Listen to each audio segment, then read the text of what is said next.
Hi, welcome to Got Bail. I'm Nick Lindblad. I'm here with our special guest, attorney Jack Schweigert. I'm Jack Schweigert, and I'm glad to be here, Nick. Thank you for having me. I hope we can share some good ideas with people and get things going. What are civil rights? You know, that really is not an easy question because civil rights is ever changing. It's usually considered the Bill of Rights. The Bill of Rights is 1 through 10, but then you got to add in 14. There's a couple more that you add in, and it becomes constitutional rights in general that protect you, that are like you have fundamental rights. Like I just can't pick you up and throw you in jail. I have to have probable cause that you committed a crime, and you know that's a finding that someone's got to make. So civil rights is constitutional rights protecting your civil liberties. Okay, and I also know that you're very passionate about making sure that your civil rights are not violated when you're in custody or being held in custody longer than your sentence actually says you're supposed to be in there. And I know you've got a bunch of stories about helping people get out of custody and actually suing the Department of Public Safety. Or could you go ahead and let me know some of the specifics? The case is still in litigation. Okay. So I can't get specific as to what names and things like that. But just in general, the case is about prisoners who, according to the pleadings, have been kept in jail too long. And there's a term for that. It's called over-detention.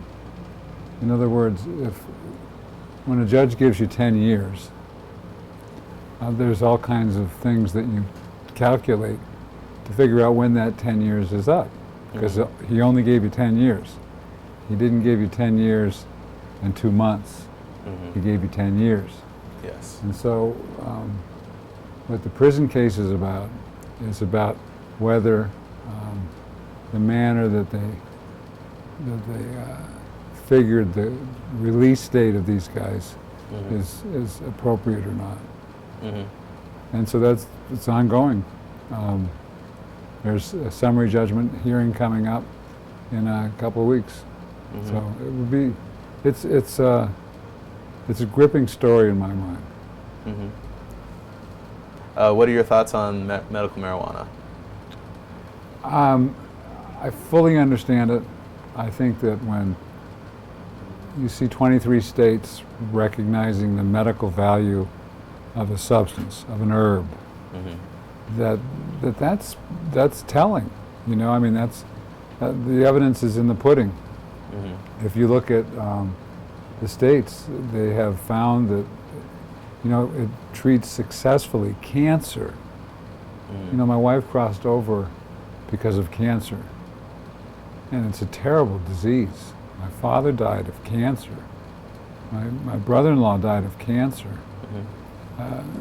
Anything that will fight cancer is a great thing in my mind. And marijuana seems to be something that actually fights cancer.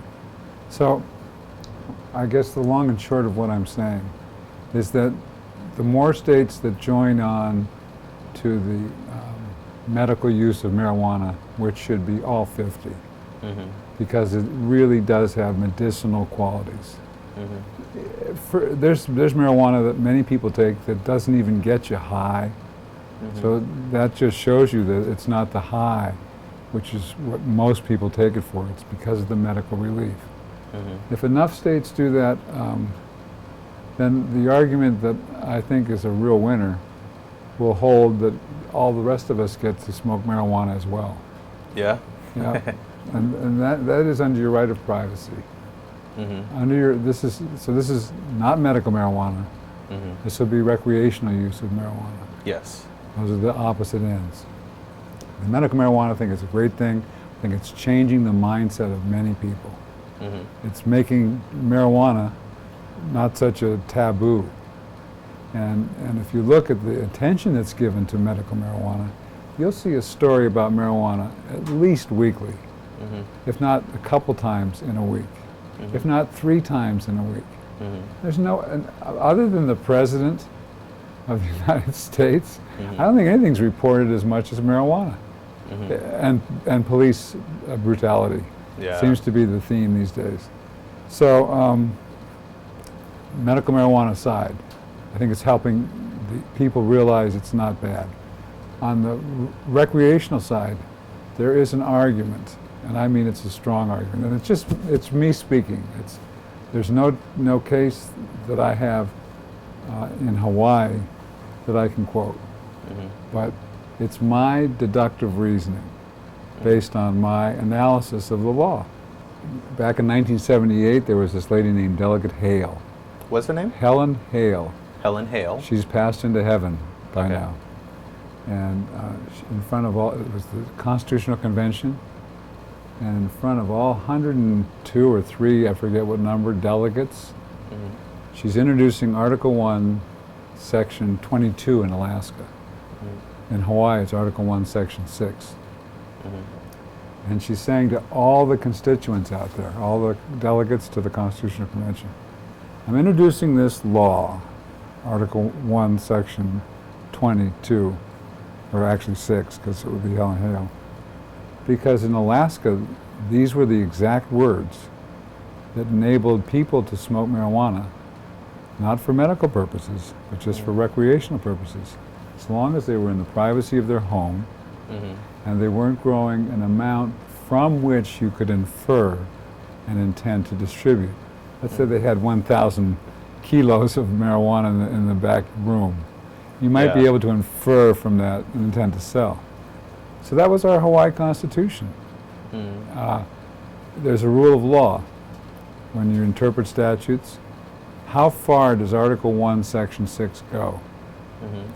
It's my personal belief. There's no case on it.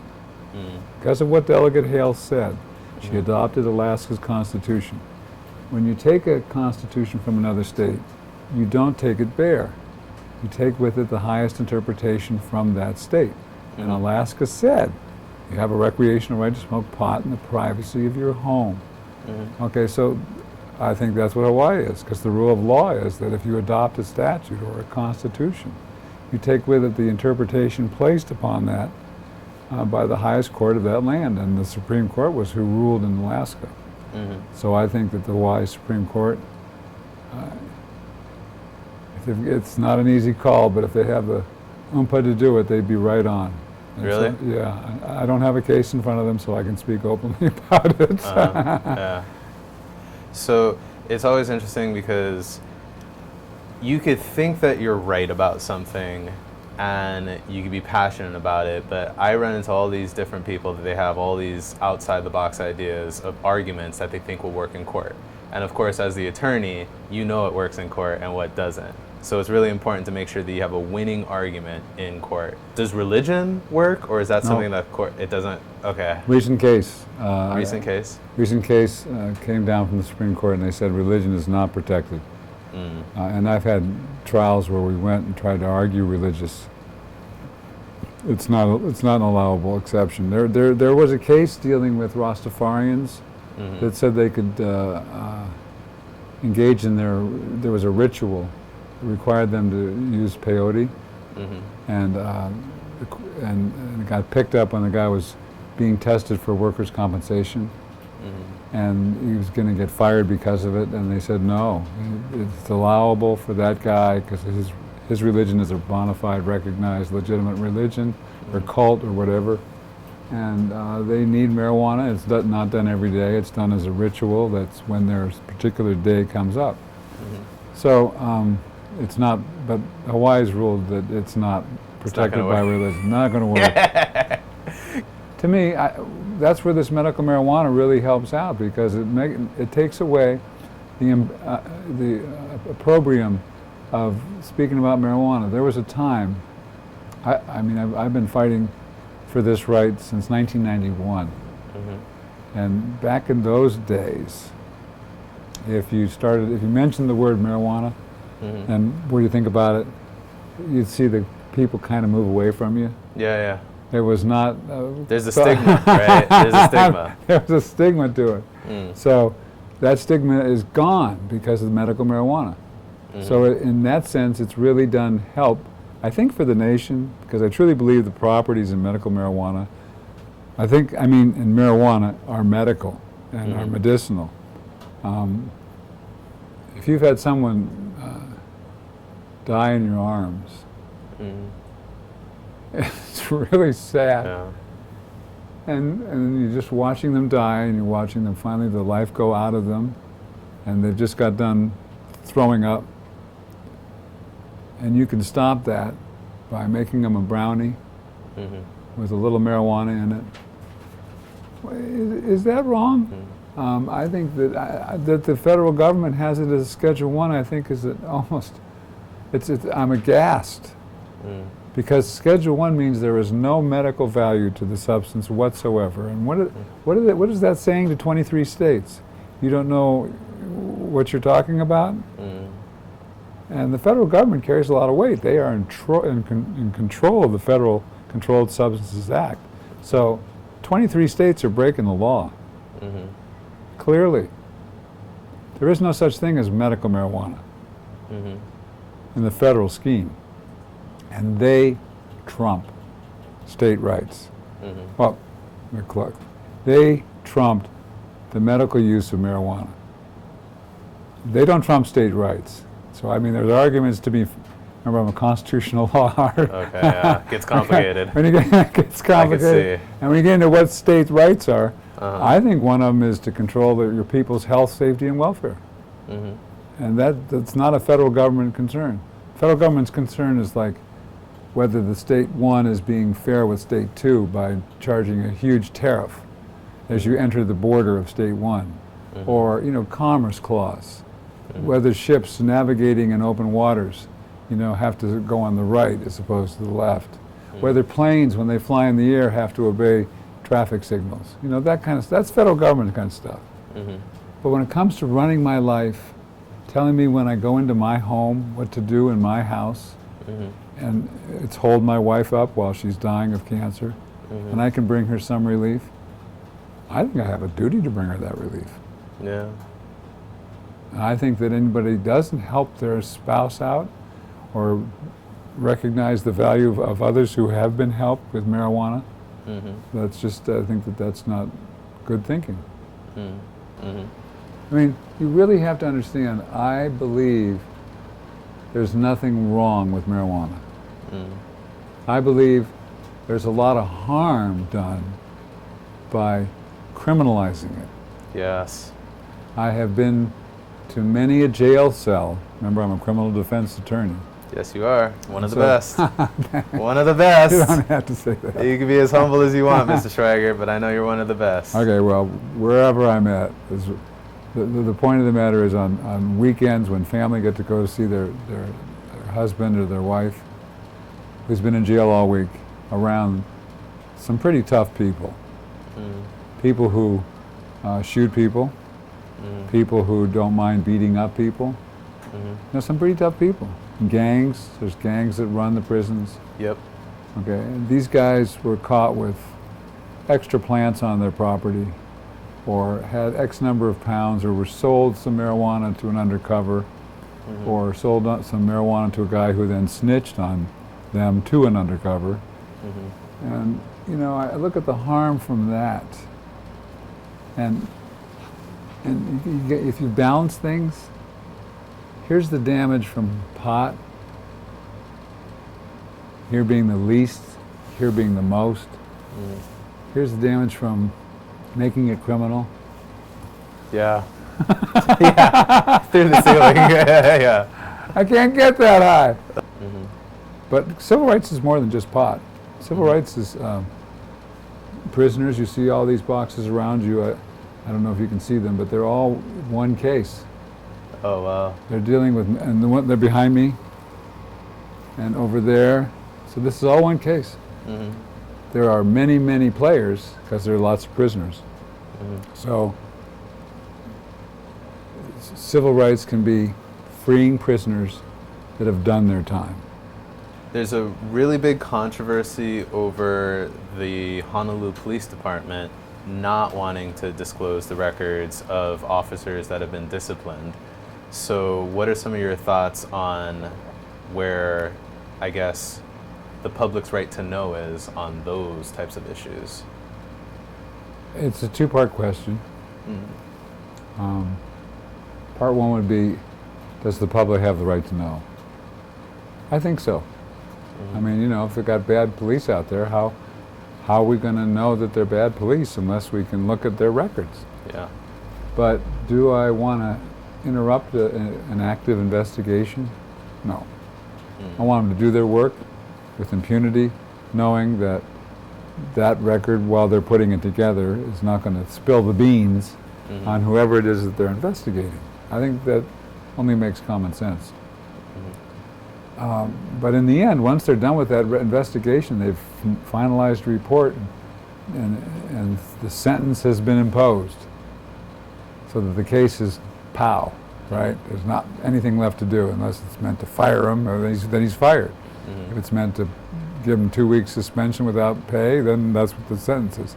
But once it's done and decided, so that it can't be tweaked with by public opinion, other than the guy should be fired. Yeah. Okay. You'd want to have an honest investigation, and keep it that way. It should be confidential. But once they're done, it's a public record. So I know that Joe Blow is a bad police officer, or that Tom Wiggins, I'm making his name up, gets a little quick with a gun.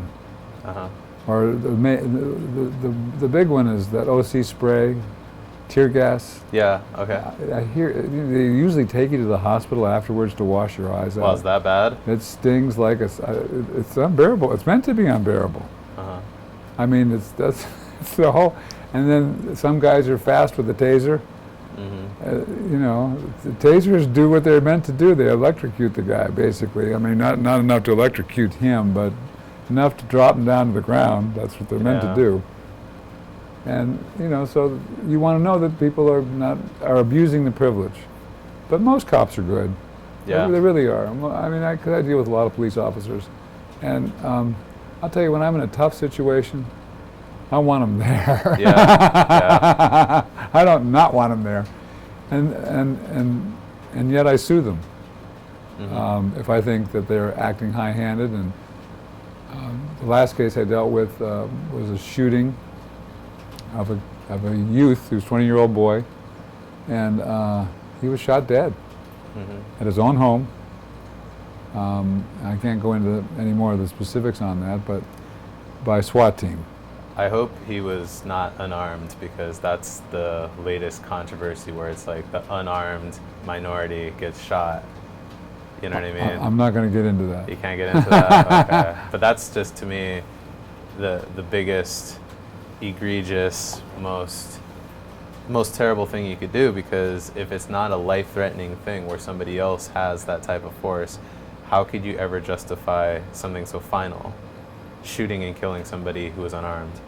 No, but there's believe me, the fact that it might just now be coming vogue because of cameras that you can wear on your lapel, or in your hat, or just teeny little things, or all the things. Cell phones, all that. You're right. Everybody's got a cell phone except me. I'm the only dinosaur in this group.